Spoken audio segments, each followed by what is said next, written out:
importante.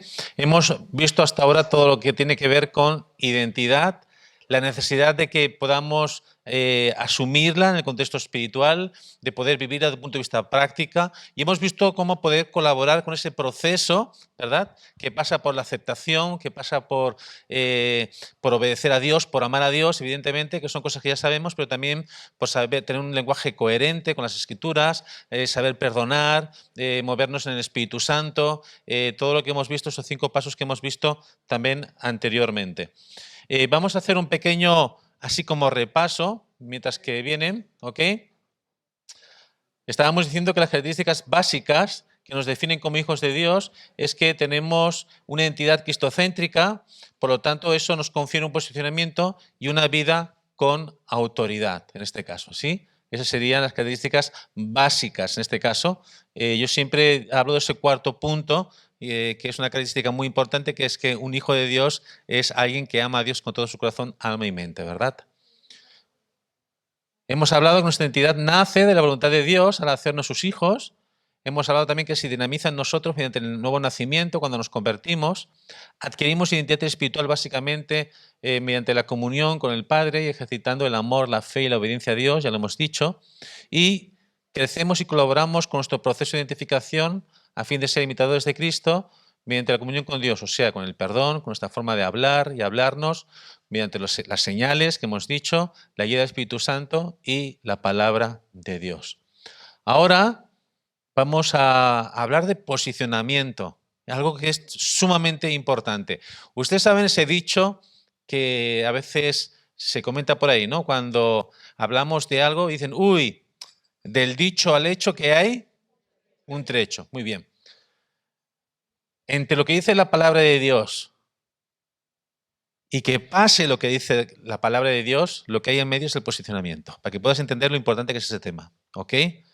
Nosotros cuando asumimos nuestra identidad como hijos de Dios de forma natural, paralelamente nuestro posicionamiento también se asimila, crece y evidentemente también fluye la autoridad. Por eso este punto, el posicionamiento, es algo muy, muy importante y lo vamos a ver. Vamos a definir primeramente qué es el posicionamiento. Aquí tenemos una definición que hace la Real Academia Española, ¿sí?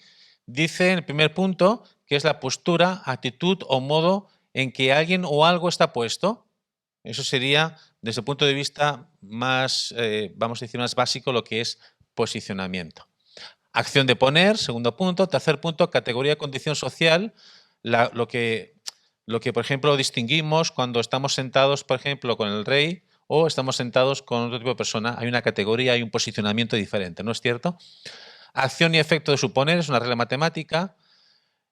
La situación o disposición en las posiciones de la esfera, sí, eso también es posicionamiento. Sabemos que un GPS nos da posicionamiento, ¿verdad? Pero hay algo muy curioso con el GPS, no sé si os habéis dado cuenta, y con el posicionamiento en el globo terráqueo. Fijaros en el punto. Vosotros sabéis que, por ejemplo, para describir qué es el norte o qué es el sur, tenemos ¿qué tenemos?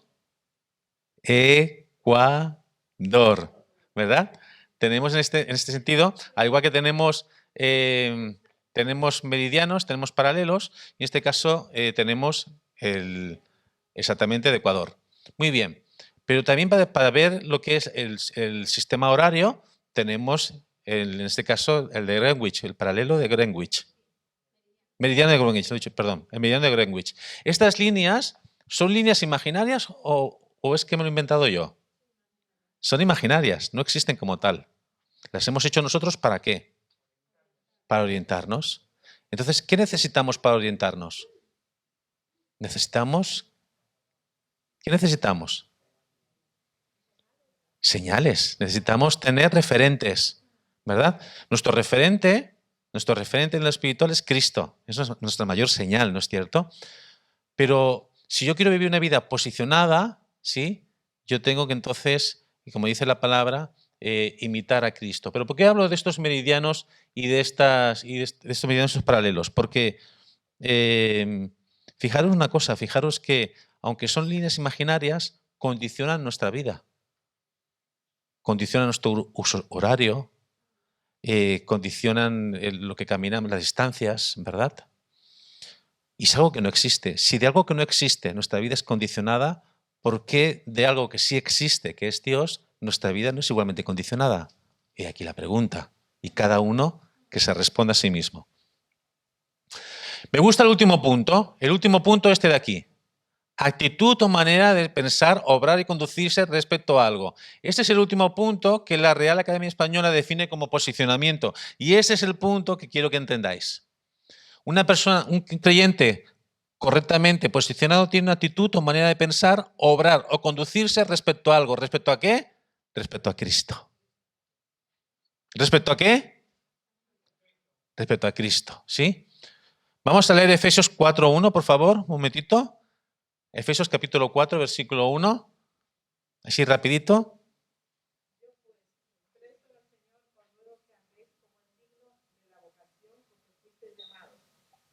¿Que andemos cómo? ¿Cómo debemos andar? De la vocación. O sea, debemos tener un posicionamiento digno, que es en este caso comportarnos en nuestra manera de pensar y obrar y conducirnos como Cristo lo hizo. ¿Qué es el posicionamiento espiritual? Es el lugar que Dios nos ha dado al hacernos hijos suyos. Este lugar que Dios nos ha dado a hacerlos hijos suyos es no solo espiritual, también es natural.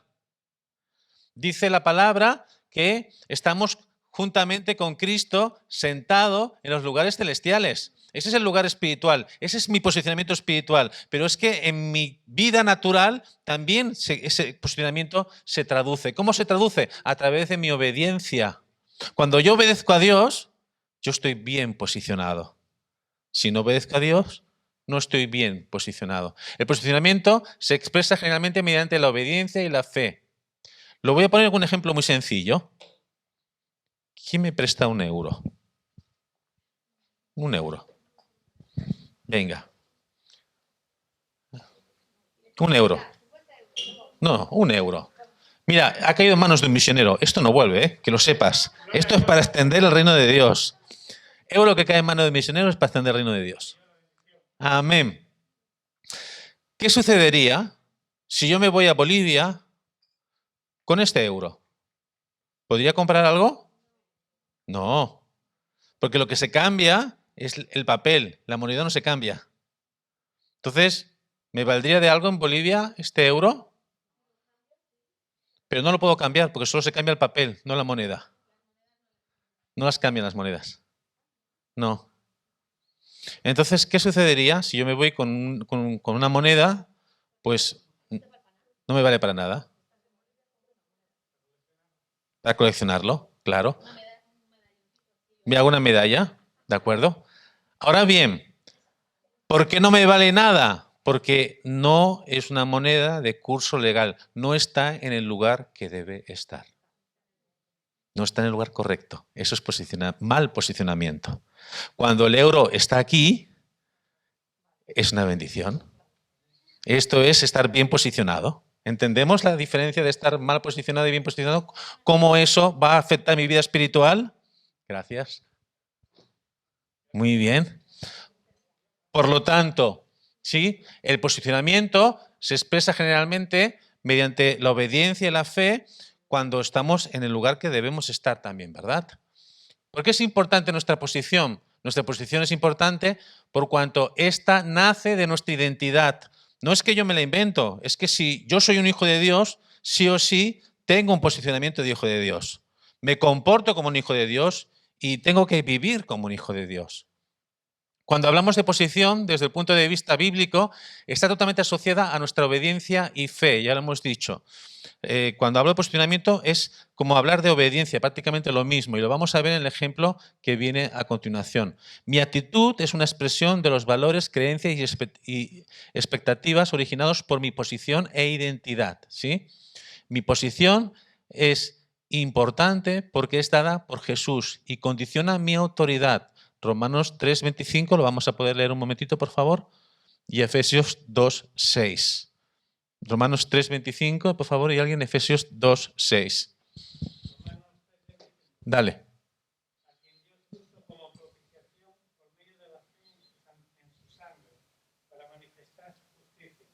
A causa de haber pasado por alto en su paciencia los pecados pasados, Y Efesios 2:6. Y juntamente con él nos resucitó, y asimismo nos hizo sentar en los lugares celestiales con Cristo Jesús. Ahí estamos en nuestra posición espiritual, ¿no? Tenemos un procedimiento espiritual. Dice la palabra que estamos sentados con Cristo Jesús, porque para Él la obra ya ha sido hecha, ya ha sido concluida en el consumado es. Para nosotros es algo subjetivo, nosotros necesitamos pasar un proceso, ¿no es cierto? Hago un ejemplo claro de posicionamiento, para que podamos entender qué es el posicionamiento. Lo tenemos en 2 Samuel capítulo 11, no hace falta que lo busquen porque está aquí escrito. Y lo voy a leer yo. Aconteció en el año siguiente, en el tiempo que salen los reyes a la guerra, que David envió a Joab y con él a sus siervos y a todo Israel y destruyeron a los amonitas y sitiaron a Rabá. Pero David se quedó en Jerusalén y sucedió un día que al caer la tarde que se levantó David de su lecho y se paseaba por el terrado de la casa real y vio desde el terrado a una mujer que se estaba bañando, la cual era muy hermosa. Vio David a preguntar por aquella mujer y le dijeron que aquella era Betsabé, hija de Eliam, mujer de Urías Eteo. Muy bien. ¿Por qué estamos hablando de posicionamiento aquí? Estamos hablando de mal posicionamiento. ¿Qué dice el versículo al principio? Fijaros, aconteció en que el tiempo en que lo saben los reyes, esto es determinante. Si yo soy el rey, tengo claro que soy el rey. David sabía que era el rey, ¿cierto o no? No tenía problemas de identidad, pero no estaba bien posicionado. ¿Por qué? Porque era el tiempo en que los reyes salían a la guerra y en su lugar envió a otro. Entonces él se quedó a pasear por el terrado. Lo que dice la abuela. Uy, mucho cuidado con ser ocioso, que el ocioso traerá problemas. Eso que siempre decía la abuela, ¿no? Bueno, el ser ocioso, lo que pasa es que generalmente cuando eres ocioso no estás bien posicionado. David no estaba en el lugar que debía estar como rey. Él se veía que tenía su identidad muy clara, pero su posición no estaba de acuerdo a su identidad. Por lo tanto, ¿qué sucedió? Se encontró con Betsabé y sabemos la historia. Pecó con Betsabé. La lió parda, como se suele decir, ¿no? Aquí vemos un ejemplo de mal posicionamiento. Y envió David a los mensajeros y tomó y vino él y durmió con ella. Vamos a leer Mateo 4:7. ¿Qué dice Mateo 4:7? Para que podamos entender un poquito de lo que estamos hablando. Mateo capítulo 4, versículo 7.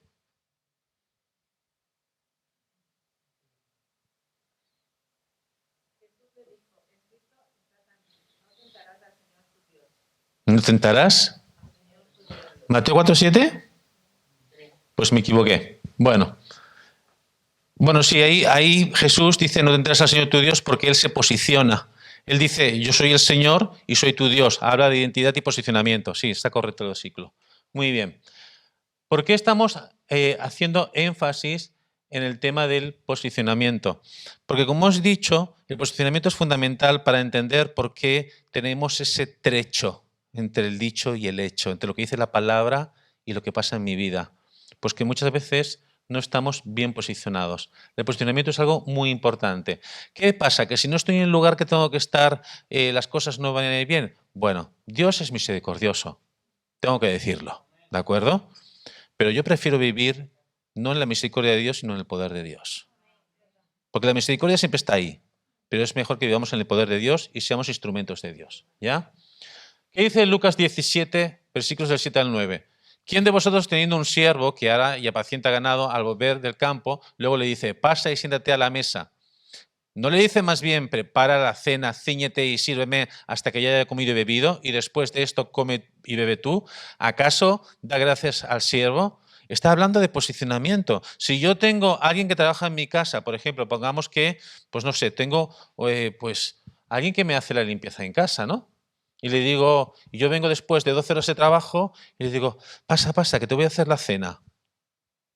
Ahí la cosa no hay un buen posicionamiento. O sea, yo llego cansado, le llamo por teléfono antes de llegar y digo, mira, ¿sabes qué? Estoy muy cansado. Cuando llegue a casa, por favor, quiero un par de huevos fritos con bacon y lo que los huevos fritos sean de la pastora Mercé, que tiene unas gallinas que ya he visto, que tiene unas gallinas y unos huevos muy buenos. Así que, y luego cuando llego, pues sí, pues yo puedo compartir mis huevos fritos con bacon con la persona que está trabajando conmigo, evidentemente, ¿verdad? Pero mi posicionamiento es el posicionamiento del que es el dueño de la casa. ¿Entienden el punto? No estamos hablando de orgullo, ¿eh? Estamos hablando de vivir de forma coherente con quien tú eres. ¿De acuerdo? Estamos hablando de escuchar al Espíritu Santo y de ser guiado por Él. Eso es vivir posicionado de forma correcta. Estamos hablando de tener fe, de conducirte conforme a aquello que es tu referente, que es Cristo. ¿Qué sucede cuando mi identidad, trabajo en ella, entonces siento que mi posicionamiento está cambiando, de repente me siento con más certeza, con más seguridad, ¿sí? Pues que automáticamente la autoridad empieza a fluir en nuestras vidas de una forma muy diferente, ¿verdad? Dice la palabra de Dios en Juan capítulo 1, versículo 12, mas a todos los que le recibieron, a los que creen en su nombre, les dio potestad de ser hijos de Dios. Potestad es autorización, autoridad, poder. Esto quiere decir que aparte de ser hijos de Dios, Dios nos dotó con todo lo necesario mediante su Espíritu Santo para vivir como los tales. Fíjense una cosa, cuando hablamos, muchas veces que hablamos de la salvación, pensamos, es que el Señor me ha perdonado. Y es cierto. Es que el Señor me ama tanto que me ha dado su Espíritu Santo también. Gloria a Dios. Es que el Señor es tan bueno, wow. Y fíjate que yo puedo creer que el Señor perdona mis pecados. Yo lo puedo creer. Pero ¿puedes creer que te ha dado poder para vivir tu vida con poder? Ah, eso es otra historia. Hombre, es que esa autoridad lo tienes, lo que tienen es cierta unción. No, disculpa. Eso no es verdad. La autoridad de Dios es para todo hijo de Dios. Entonces, ¿por qué no vemos tanto la autoridad de Dios fluir en la iglesia? Buena pregunta. ¿Qué estás haciendo tú en tu propia vida para dejar que la autoridad de Dios fluya? No es un problema de los pastores, no es un problema del liderazgo. Tú eres la iglesia, tú estás en tu casa y tú eres un hijo de Dios. Y tú te tienes que hacer esta pregunta. ¿Dónde está mi autoridad, Señor? ¿Por qué no he creído en mi autoridad como he creído en mi salvación? Porque resulta que la obra era entera. O sea, no es que Dios te dijo, te voy a perdonar tus pecados, te voy a dar el Espíritu Santo, pero hasta ahí. Si quieres fluir en el poder de Dios, vas a tener que comportarte muy bien. Discúlpame, la autoridad de Dios no está para nada, absolutamente para nada, en correlación a lo que haces y no lo que haces. Porque fíjate, ahí tenemos un ejemplo muy increíble en la palabra de Dios. El rey David fue llamado para ser rey, ¿cierto? ¿Y quién estaba en ese momento en el trono? Jonathan. ¿Quién estaba? Saúl. Iba a decir Jonathan, Dios mío. Saúl. Muy bien. ¿Y qué hizo Saúl? Pues Saúl fue, agarró y quiso ir a matarlo y por el camino fue profetizando. ¿Cierto o no? ¿No dice la escritura eso? Sansón, ¿qué no se equivocó Sansón? Se equivocó. Pero finalmente recuperó su poder e hizo lo que hizo. No conozco ningún personaje bíblico, a excepción de Jesús, que no se equivocara o que no errara. Por lo tanto, tu autoridad no es por lo que haces, es por quien tú eres. Ah, caballero. Exactamente. Exactamente. Eres quien tú eres en Cristo. Es tu posición en Cristo lo que determina tu autoridad. Y eso es importante que lo entendamos.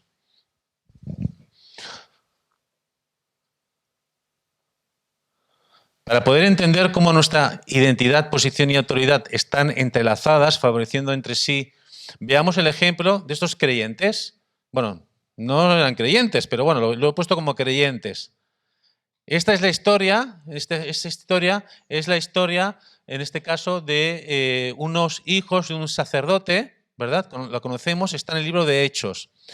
Voy a pedirlo que alguien lo lea en voz alta, por favor, así rapidito.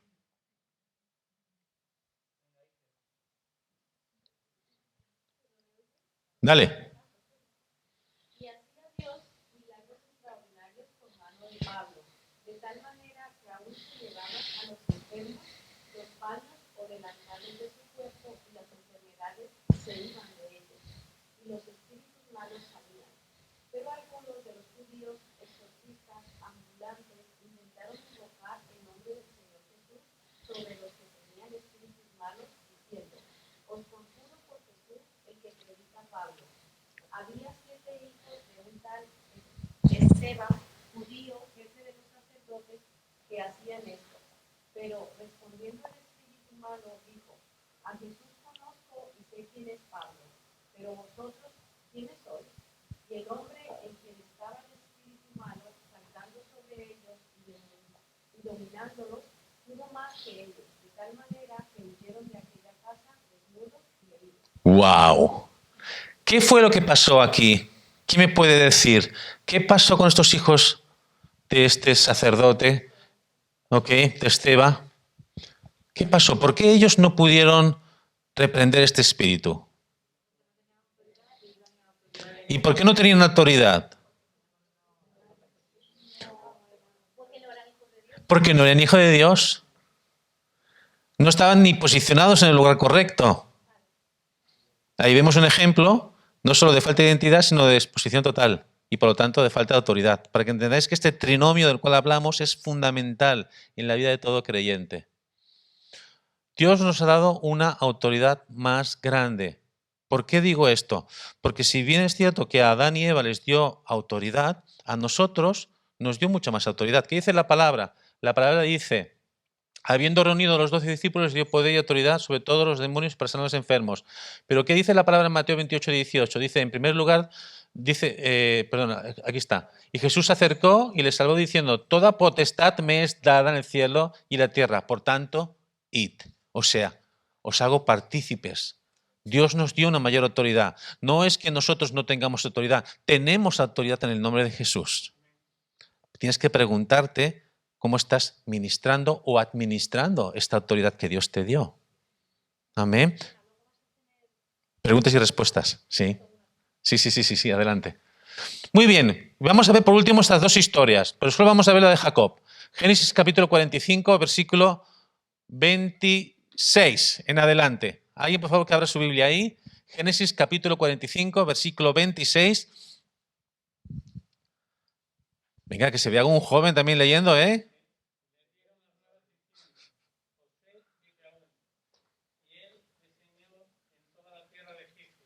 Muy bien. El corazón de Jacob se afligió porque no nos creía. Y ellos le contaron todas las palabras de José, que él les había hablado. Viendo Jacob los carros que José enviaba para llevarlo, su espíritu revivió. Entonces dijo Israel: basta, José, mi hijo, vive todavía. Iré y le veré antes que yo muera. Vamos a volver a leerlo, pero poco a poco. Fijaros, es la historia de Jacob. Jacob había perdido a José. Le habían dicho, oye, que José se ha muerto, le enseñaron la túnica manchada de sangre y dijeron, José ha muerto, y José era el hijo que Jacob amaba con locura, ¿no? ¿Qué sucedió? Que muchos años después vino una gran hambre, y como vino una gran hambre, fueron los hijos de Jacob a Egipto a comprar comida. Allí reconocieron a José, José los perdonó y los reenvió de nuevo y les dijo, traed para aquí a mi padre y a su familia, porque aquí podréis comer. Entonces van los hijos y le dicen a Jacob, ¿qué les dice? José, sí. Y le dieron las nuevas diciendo: José vive aún. Muy bien. Y él es señor en toda la tierra de Egipto. Muy bien. Y el corazón de Jacob se afligió. ¿Qué pasó con el corazón de Jacob cuando supo que su hijo estaba vivo? ¿Se empezó a saltar de alegría? ¡Gloria a Dios! No. ¡Ah! Se afligió. ¿Saben por qué se afligió? Porque había sido preso de una mentira por 20 años. El peor enemigo de tu identidad es la mentira. Así que por eso es tan importante que leas la palabra de Dios, porque la palabra de Dios va a confrontarte y va a decirte qué cosas de ti son verdad y qué cosas de ti son mentira. ¿Ok? Cuando nosotros leemos la palabra de Dios, esta es como un espejo y nos permite reconocernos como hijos de Dios. Por eso ese taller se llama Reconociéndome, ¿no?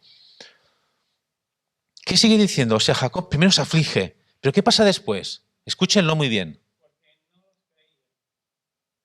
27. Y ellos le contaron todas las palabras de José, que él les había hablado. Y viendo Jacob, fíjense, y viendo Jacob, ¿qué? Los carros que José había enviado. ¿Qué vio? Shema, una señal. O sea, él necesitó ver ¿qué? Una señal. No que le contaran la película. Él necesitó ver algo, ¿no? Y ahí vemos que a veces pensamos, es que me falta la fe. Es que a veces no necesitamos la fe. Simplemente tenemos que obedecer a Dios o necesitamos ver las cosas claras. Y ¿Qué pasó cuando él vio sus carros? ¿Su espíritu? Si su espíritu revivió por la verdad, ¿qué es lo que hace la mentira con tu espíritu? Lo hace morir. Lo contrista. Por eso es tan importante que nos preguntemos, Señor, si yo soy un hijo de Dios, ¿qué me tiene retenido como un hijo de Dios? ¿Qué me tiene a mí retenido como un hijo de Dios? ¿Por qué hay ciertas cosas que me dan temor? ¿Por qué me pasa esto? O sea, tenemos que preguntarnos y Dios te va a contestar, ¿verdad? ¿Qué sigue diciendo? ¿Quién dijo? ¿Quién dijo? No, Israel dijo. No, Israel. Jacob se llamaba Israel. Es que resulta que Jacob, ¿sí?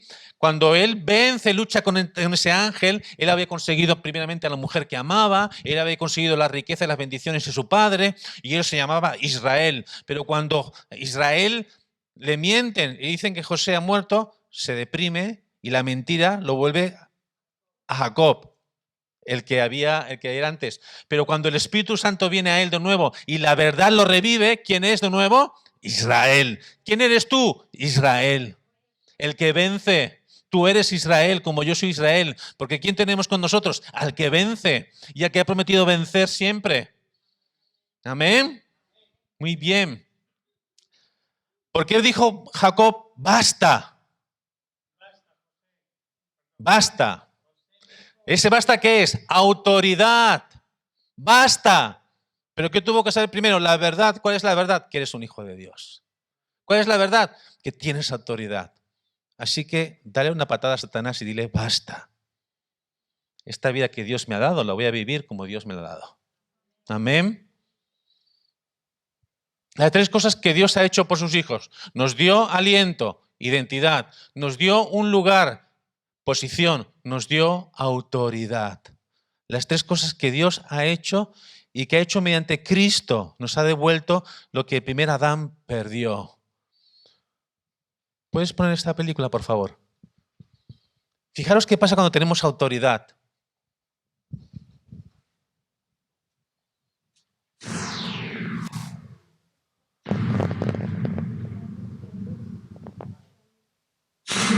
Frisco, Texas. Sometimes you don't have a weapon for fighting back. And when an armed robber bursts through her door, shop owner Marion Chadwick thinks she doesn't have a prayer. He goes to the counter with his gun and he taps on it and he says, "This is a robbery, I want your money." The loaded gun just inches from her face. Marion calmly retaliates, using the power of the pulpit.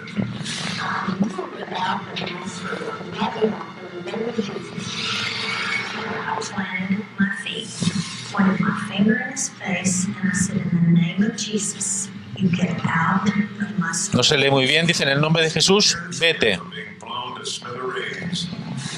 Marion relies on a higher firepower. Get out of my store. Right now, in the name of Jesus. That was my weapon. That I had one shot. The thief reels from the biblical assault. But the preacher's not done with her sermon. I went, I bind you by the power of the Holy Spirit. Leave. Marion doesn't know if the crook is afraid of Jesus or her. No se ve muy bien, pero es el testimonio de una mujer que tenía su tienda, entró un ladrón y ella se puso en su posición de hija de Dios y con el nombre de Jesús, vete. Y al final el ladrón salió pues despavorido. Salió despavorido. ¿Cómo es? Ok, gracias. Muy bien. Os hago esta pregunta para que la penséis. Ahora vamos a ir a un tiempo de preguntas y respuestas, ¿verdad? ¿Cuáles son los impedimentos para una vida correctamente identificada, posicionada y con autoridad para ser expresada? Hazte esta pregunta, ¿de acuerdo?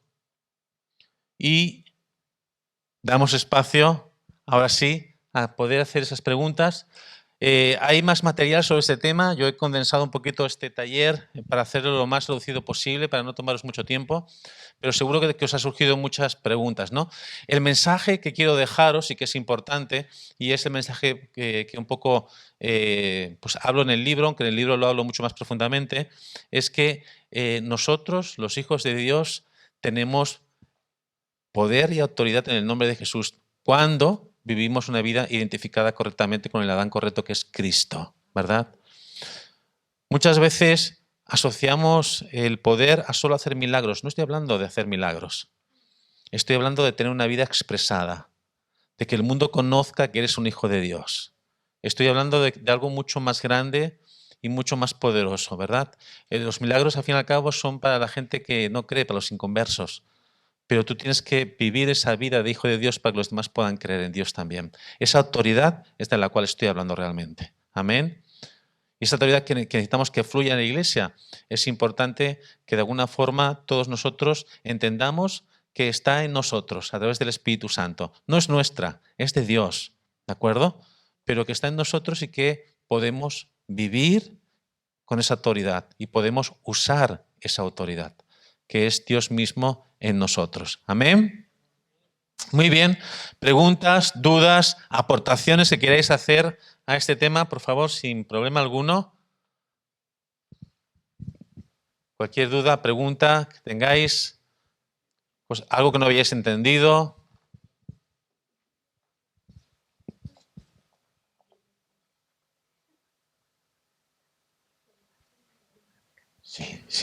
Sí. Mi esposa va a contar un testimonio mientras que pensáis en esas preguntas que tiene que ver con el tema de la autoridad.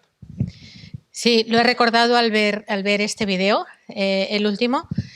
Nosotros estuvimos como misioneros 8 años y medio en Perú, en la ciudad de Trujillo, en la costa norte. Perú es un país a nivel de seguridad peligroso. Nos asaltaron y robaron bastantes veces. Y en una de las ocasiones yo estaba saliendo con la furgoneta que tenemos en el ministerio, estaba saliendo del hogar de niñas.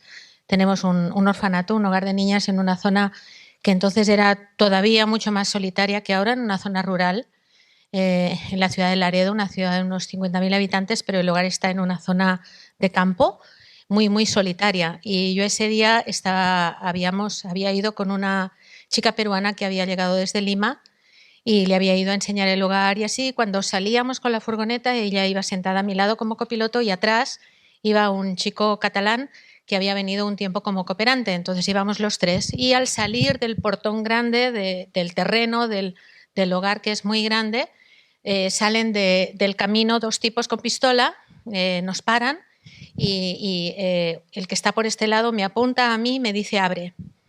Entonces abrimos y entraron por la parte lateral de la furgoneta adentro y entonces cuando estaban dentro de la furgoneta me apunta la pistola y me dice sigue adelante a donde yo te diga, ¿no? Entonces yo empiezo a conducir nuevamente, evidentemente muy, muy asustada y nos enfilan por un camino adentrándonos en una zona desértica, una zona sin casas, sin gente, sin absolutamente nada, ¿no?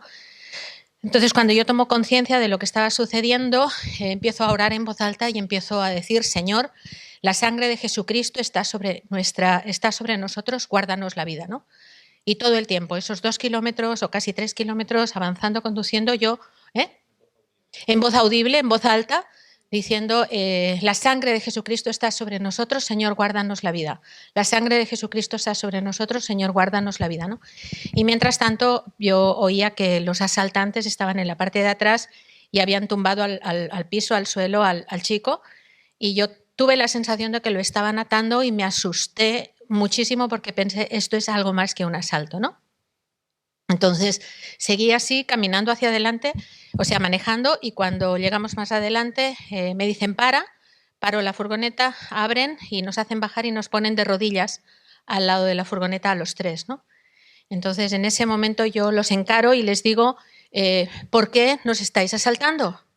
Nosotros somos misioneros, somos los únicos que nos atrevemos a entrar en una zona como esta, estamos cuidando a los niños más desfavorecidos y todavía venís y nos asaltáis.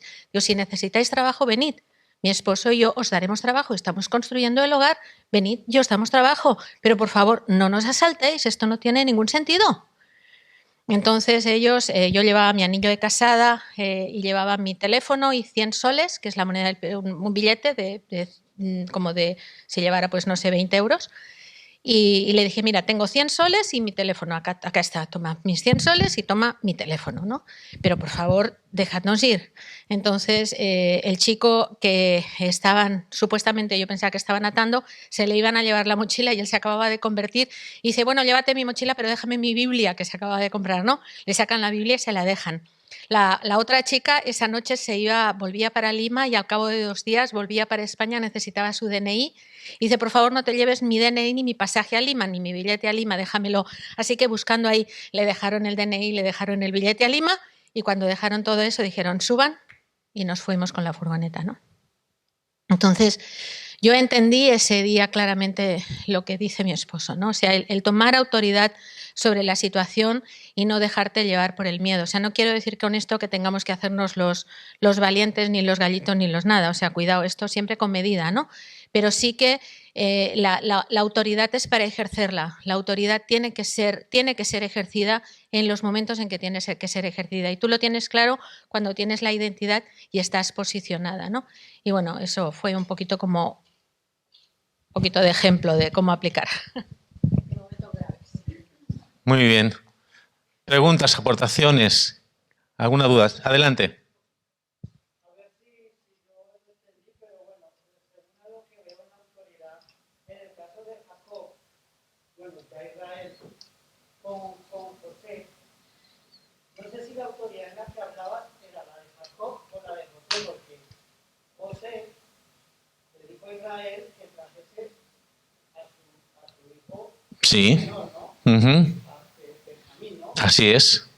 Entonces, para él asegurarse de que en verdad era, para hacerle creer a su padre que estaba vivo, pues él le dijo, no, llévame a mí, no me lleve a mi hijo. Sí. Entonces la autoridad la tenía ahí Jacob o la tenía José. Lo que sucede es que yo me refiero a la autoridad de Jacob cuando él dice basta. O sea, fíjate que en el versículo, cuando dice Jacob basta, cuando se vuelve Israel, cuando de nuevo vuelve a entender la verdad de quién era él, la verdad de la situación, él no recupera únicamente su identidad, sino que ahí él recupera su posición y autoridad y dice basta. Claro, él había estado muerto, había sido engañado, pero él supo que José vivía porque vio los carros de Faraón. Una señal, exactamente. Dejó de creer la mentira. La mentira es que nosotros somos pobres cristianos que no podemos hacer nada. Eso es una mentira. Aquí hay tanto poder en el nombre de Jesús que podríamos cambiar Asturias entera. Y es la verdad. Porque no depende de nosotros, porque es el poder de Dios. Muy bien. Sí.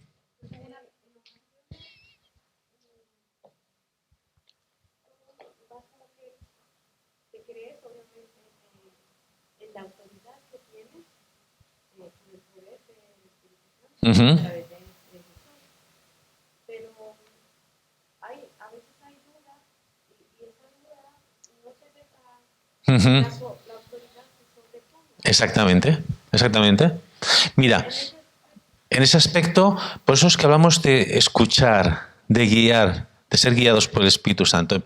Yo digo siempre que esto es como conducir un auto. Quédense con el dato. Cuando tú conduces un auto, si tú respetas las señales de circulación, vas a llegar, en principio, al lugar, nadie no cometes ninguna infracción, bueno, pues pasa algo parecido. Nosotros tenemos una autoridad delegada de parte de Dios que está en las Escrituras, que es como conducir un auto, que si te dice la Escritura que tú tienes poder para dar una situación, pues en el nombre de Jesús la puedes atar. En el nombre de Jesús. O si te dice la Escritura que tú tienes poder para orar por los enfermos, en el nombre de Jesús, ora por los enfermos. A lo mejor después la persona no se sana porque no es la voluntad de Dios. Bueno, pero tú has hecho conforme la palabra dice. Esto es como conducir. Ahora bien, va a haber momentos que el Espíritu Santo te diga de forma específica, pues ¿sabes qué? No gires hacia la derecha, gira hacia la izquierda. Y tú vas a decir, Señor, pero hacia la izquierda es contradirección. Eso me pasó una vez a mí. Yo estaba recién convertido, nunca me olvidaré, y Uno de los dones que el Señor me dio cuando yo me convertí, cuando recibí el bautismo del Espíritu Santo, fue pues el de palabra de ciencia. Entonces, me acuerdo que estábamos en un retiro, no teníamos gas para cocinar, butano, perdón. Sí. Y de repente estaban los adultos hablando, yo era un mocoso de 14, 15 años. Y yo escucho que dicen, pues no tenemos butano, y de repente salto yo alegre ahí, yo sé dónde. Me quedé. Digo, me acabo de convertir y ya estoy mintiendo. No tenía ni idea de dónde había butano. ¿Pero por qué dije eso? Porque había una convicción dentro de mí, algo que me empujó a decirlo. Y yo no entendía qué pasaba. Entonces, como nadie me hizo caso, pensé, menos mal que nadie me hizo caso. Pero uno que había ahí me dice, Joan, vamos a comprar butano.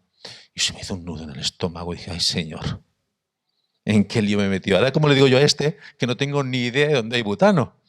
Nos metimos en el auto, pero había una paz interna. Había algo dentro de mí que me daba paz y que me permitió meterme dentro del auto. Y cuando llegamos al pueblo, que era Besalú, nunca me olvidaré, me dice Cándido, era Cándido el Barbudo, me dice, ¿y ahora hacia dónde? Yo digo, pues la primera a la derecha, la segunda a la izquierda. Y digo, ay, Dios mío, ¿qué estoy haciendo? Y gira la primera a la izquierda y la segunda a la derecha había un tramo que era contra flecha. Pues se metió. Y había una plazoleta y estaba todo llena de bombones de butano. Era el Espíritu Santo que me estaba dirigiendo. Pero yo tenía mis dudas. ¿Por qué tenía mis dudas? Porque era algo muy nuevo. Las dudas van a estar siempre. Pero si das el paso de fe y si es guiado por el Espíritu Santo, vas a resultar.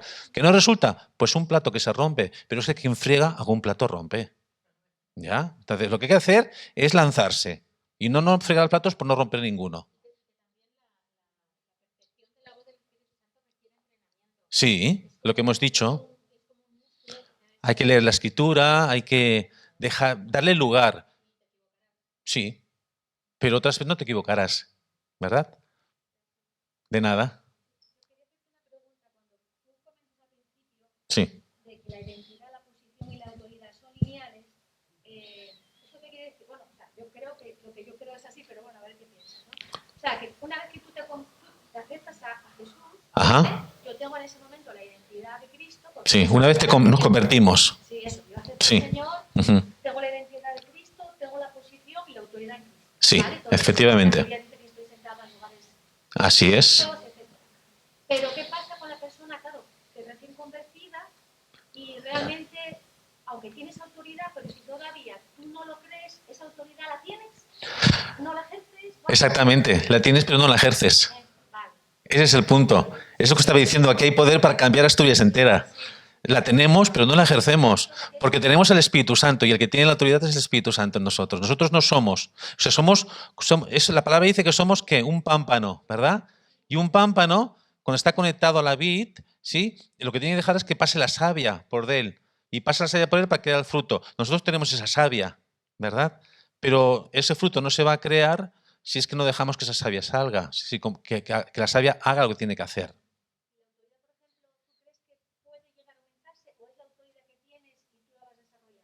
Yo creo que tenemos la autoridad que Cristo nos ha dado, que es mucho más amplia de lo que pensamos. Mucho más amplia. Todo lo que hace Cristo es mucho más grande y más grande de lo que pensamos. Sus pensamientos son más altos, sus caminos son más altos, todo. Entonces, nosotros tenemos un concepto, el ejemplo, no sé si lo expliqué en tu casa, es cuando alguien te dice, ¿sabes qué? Dios está dando ríos de plenitud y sales con un dedal. Y llenas el dedal y mira, es del Señor, mira todo lo que el Señor me ha dado. Pero el Señor no quiere el dedal, el Señor quiere que salgas con el barril, que salgas con el cubo, que salgas con todo, porque todo eso es para ti. Pero no es que sea para ti, tenemos que entenderlo, es que eso es para la extensión de su reino, es para su gloria. ¿Sí? Y si nosotros no lo hacemos, no nos apropiamos de alguna forma o no lo creemos, pues no lo utilizaremos. No sé si he contestado. ¿Sí? ¿Alguna duda más? ¿Algún aporte? ¿Alguna pregunta? Venga, me gustan las preguntas locas. Sí. Ellos dicen que es autoridad, pero tú les mandas fuera y dices, fuera por tal persona y está enferma y empiezan. Te reprendo al espíritu de enfermedad, no sé qué, y luego a las profundidades del mar y no sé qué, no sé cuánto. ¿Eso se puede hacer así o...? Pues Yo para mí que, no sé, un poco- Yo creo que cada uno va a expresar la autoridad de forma diferente. Esto que aquí es muy chocante, en Latinoamérica donde yo vivo, no es nada chocante. Es el día a día. Entonces, yo entiendo que aquí es muy chocante, pero aquí hay otras, o sea, hay muchas formas de demostrar autoridad y la forma en que se muestra esa autoridad no es lo importante. Lo importante es que la autoridad fluya. Para mí la forma no es tan importante. Yo no hago, no, a mí las formas no me chocan porque como he vivido en Perú, he vivido en Bolivia, aquí en España, entonces estoy acostumbrado a ver una diversidad. Pero yo entiendo que puede ser chocante para la cultura de aquí, para el trato de aquí, ¿verdad? Eso de ponerse a reprender y atar y esas cosas y tal. Es una forma de hacerlo. Yo no digo que sea ni mejor ni peor y no voy a entrar en eso. Lo que sí te digo es que la persona que lo hace como mínimo da el paso. Como mínimo da el paso, ¿verdad? Ahora, si son como los hijos de Esteba, que solo están cantando y diciendo cosas, pero no tienen una identidad clara en Cristo, pues no serviría de nada. Básicamente, si no han tenido un encuentro con la autoridad que es Cristo, no serviría de nada. ¿Ya? Sí, ataba. Jesús ataba, ya lo creo. Muy bien. ¿Alguna aportación más? ¿Alguna pregunta? ¿No? Bueno, pues quiero daros gracias por haberme dado este tiempo para hacer este taller sobre identidad, posicionamiento y autoridad. Espero que realmente os haya abierto los ojos, porque era la pretensión, que hayáis entendido que nuestro Padre Celestial nos ama y no solo nos ama, nos ha empoderado también, ¿verdad? Para vivir una vida expresada. Y queremos animaros, tanto mi esposa como yo, a que día a día deis esos pasos de fe y que esta iglesia sea una iglesia que realmente marque la diferencia. Muchísimas gracias a todos y que el Señor os bendiga.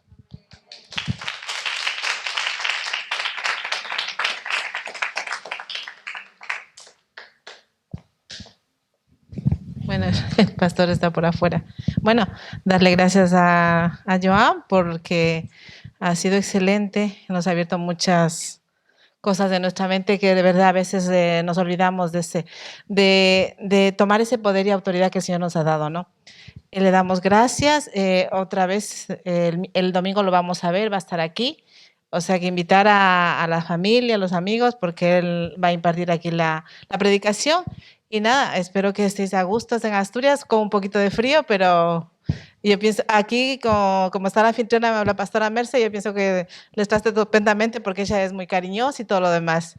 Y nada, que les agradezco muchísimo que estén aquí y es una bendición para nosotros porque nosotros hemos tomado carga en la iglesia, estamos orando siempre por vosotros y trabajando también un poco para ayudarles en los proyectos que tenéis ahí. Y nada, cualquier petición de oración, ya saben, estamos aquí para orar e interceder. Amén. Ah, sí, Joan había traído unas cositas del trabajo de las niñas allá y también los libros, el que quiera comprar. También los va a volver a traer el día domingo, ¿no? Si no han traído dinero, pues el domingo ya podéis traerlo y comprar y mirar ahí cositas para poder recaudar fondos, ¿vale? Bendiciones.